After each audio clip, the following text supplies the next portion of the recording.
The Brandon Peters Show may contain explicit language and detailed plot points. For more information on the show, stay tuned to the end of the episode.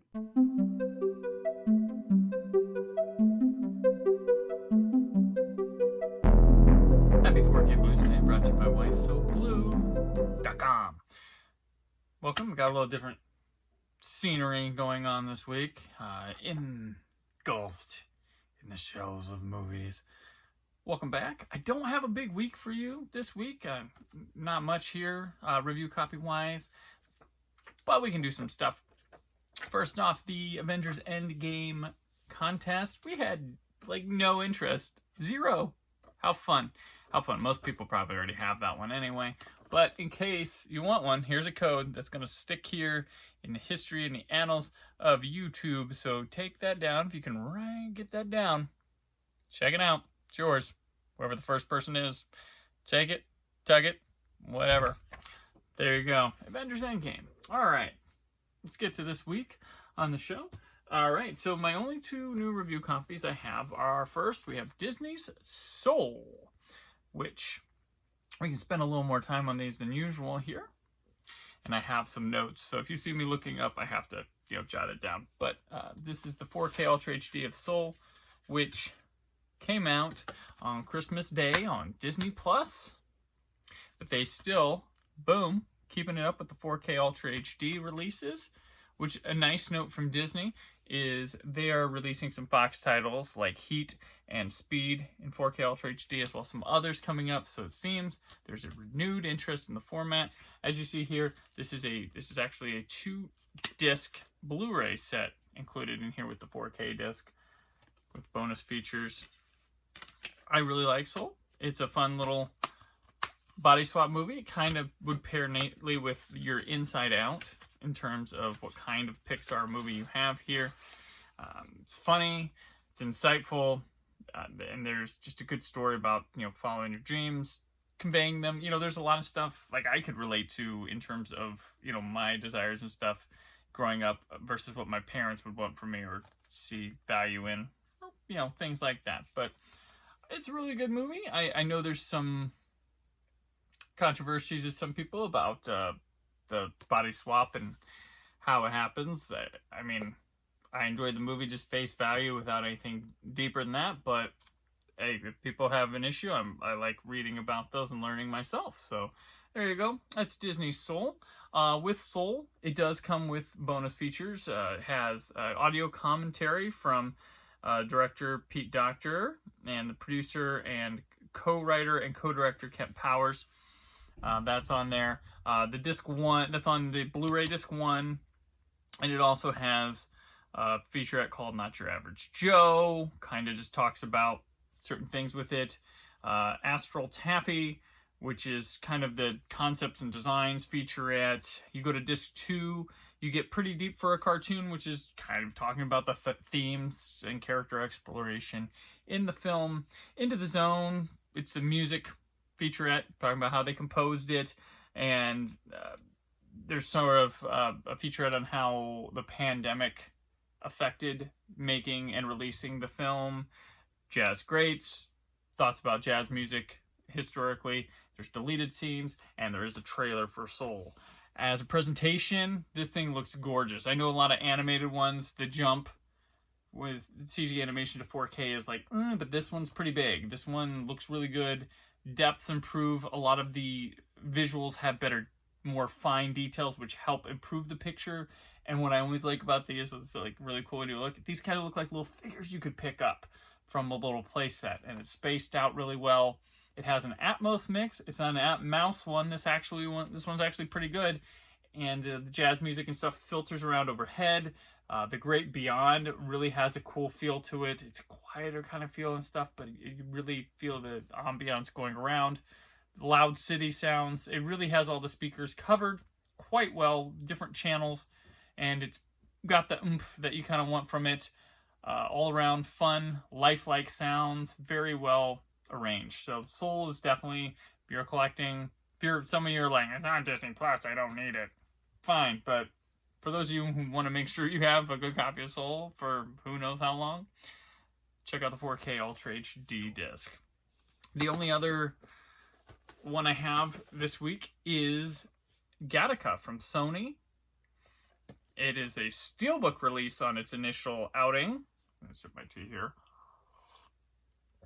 It's a 1997 film, a little sci-fi classic. It's a 2-discer, comes with the Blu-ray disc. Let me pull these out here. It's got the old Blu-ray in there.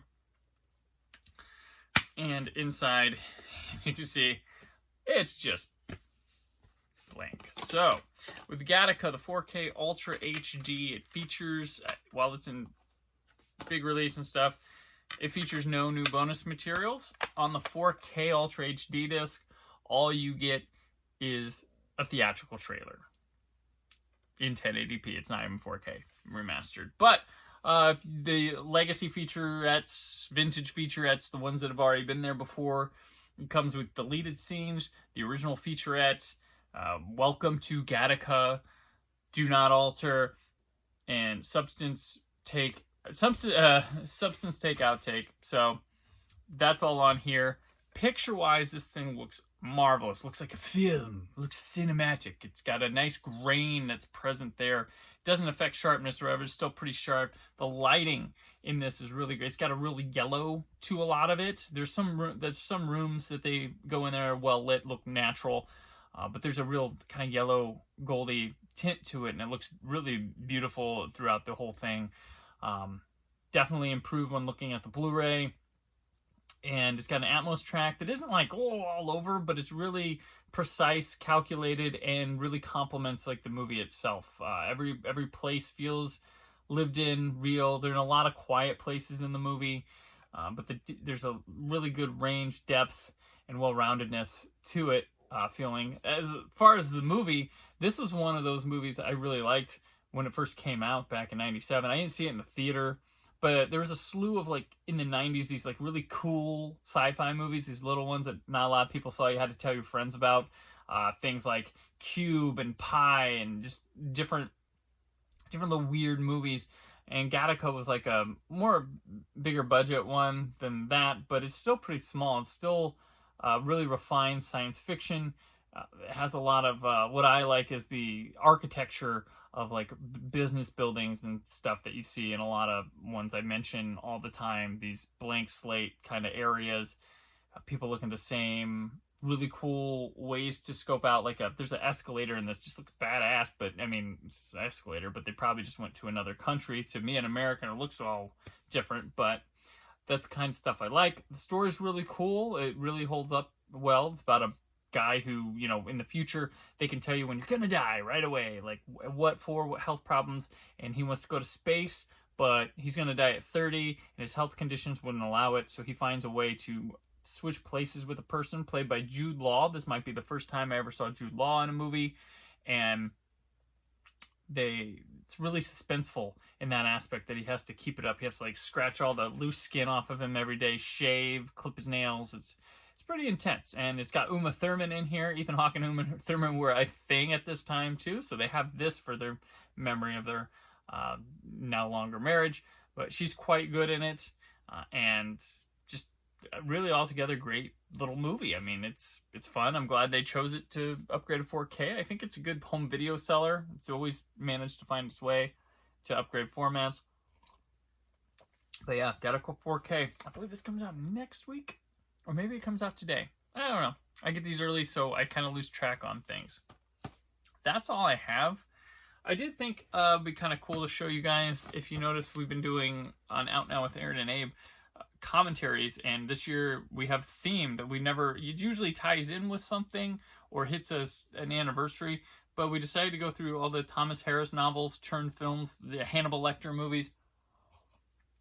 I thought I'd show you how I have them on Blu-ray, which starting with Shout Factory's Manhunter on the Scream Factory label. And I had this before in the previous release, just was the regular blue, but I don't have that anymore. I don't hold on to those things a lot if it's not like a significant kind of release. This thing's cool. It's got the director's cut and the theatrical cut. We have a good commentary on that one already available. It's in my feed, so just go to wherever, Apple Music, Stitcher, Spotify, wherever you get and listen to podcasts, you can hear our commentary. This one has Jason Coleman from Flicks for Fans on it. He's big. This is one of his favorites of all time. He named his son after Will Graham in it, and he's got great stuff to tell and really knowledgeable on it. The next I have is Silence of the Lambs from Criterion. I used to have the regular one, not worth keeping.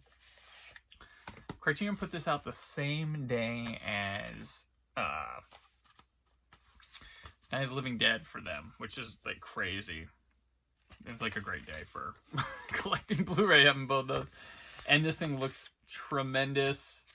Got a great book. Criterion got it back. They had it early back in the day, I believe on Laserdisc. I'm not sure if they had a DVD for it too. You can tell me. I forget. I'm not going to take the time to look it up while we're sitting here. And that's quite good.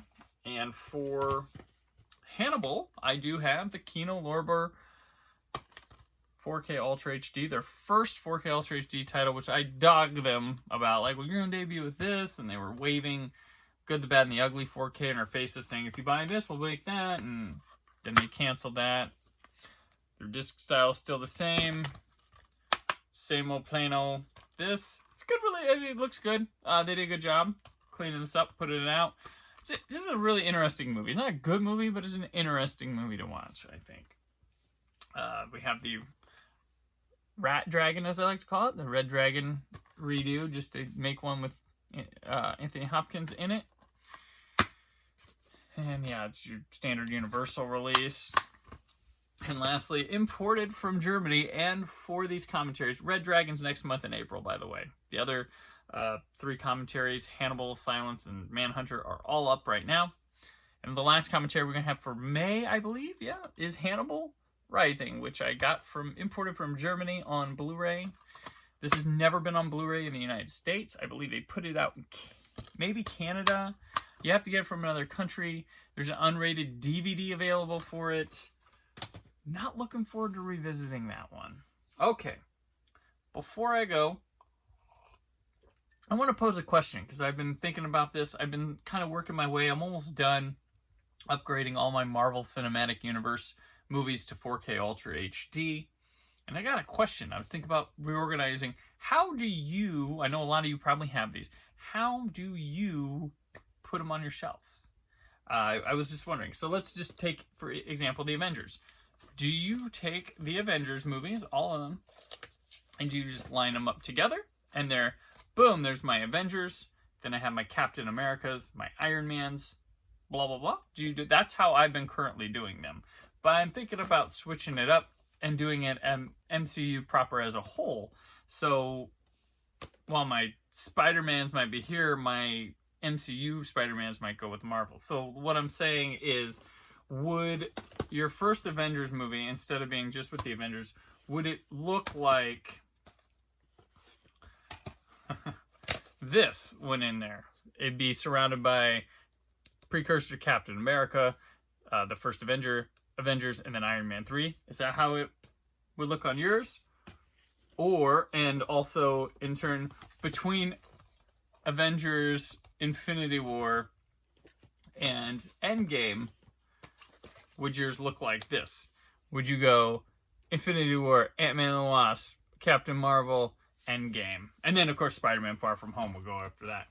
Is that how it would look? Is that how you do yours? How should I do mine? What do you, MCU fanatics, what should I be doing?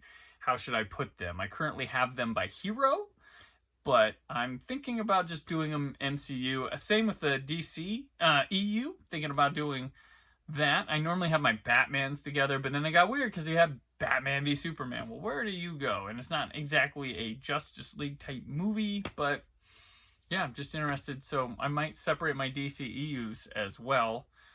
Unfortunately, Suicide Squad still have to go in there. But let me know. I'm really interested. I want to talk shop with you guys how to organize that. Maybe we can talk about other ones sometime about how you organize things. So that's all I got for today. I appreciate you tuning in and listening. I didn't really organize something huge for this like I did the Hammer, because apparently none of y'all were interested in that. So that's on me. I'll try to be more interesting in the future. But yeah, as always, if you're a distributor, you want to see your stuff reviewed on here, you can contact me. naptownnerd@gmail.com or mail@thebrandonpetersshow.com. I am on social media at Brandon4KUHD. That's Twitter and Instagram. And tomorrow on the show, we have the finale of, and it's on here on YouTube now, of the Doctor Who Colin Baker Year 1 with Rachel Friend. We're doing Revelation of the Daleks, one of the best ones from his run. And it's a really cool episode. We do some reflection. And then next week on Old Space Show, Quantum Leap begins. Right on. So yeah, and later in the week we have an uncut version of Monday's Buffy the Vampire Slayer episode, followed by Friday. I'm going to put up on here Pat Benatar's Love is a Battlefield music video discussion, which is really fun. So check those out. They'll be all here on the YouTube page or on your pods. So if you need to not be on YouTube, you can just listen on the podcast. So yeah, give me feedback. And as always, remember to keep the positivity in your online film chatter. Thank you for listening. The Brandon Peters Show is a Creative Zombie Studios production. Produced by Brad Shoemaker and Brandon Peters. Written and edited by Brandon Peters. Announcer vocals by Jessica Alsman. Theme song by Metavari. Web design and show art by Brad Shoemaker with Brandon Peters. All music and clips featured in the episode are property of their respective studios, and no infringement is intended. Additional information on this and other episodes at BrandonPetersShow.com. For any inquiries, press opportunities, or sponsorship, contact mail at BrandonPetersShow.com. The show is available on Apple Music, Spotify, or anywhere podcasts are found.